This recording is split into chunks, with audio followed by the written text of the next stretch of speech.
போட்ட ரூல்ஸ அவனே பிரேக் பண்ணிட்டு வந்திருக்கானா? அவன் மூச்சிலேயே முடிச்சிருவான்.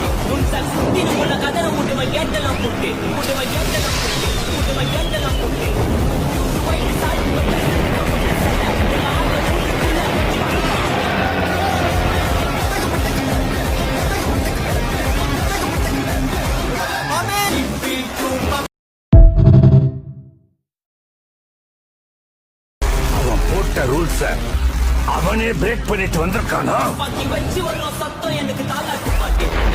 அவன் மூச்சிலேயே முடிச்சிருவான்.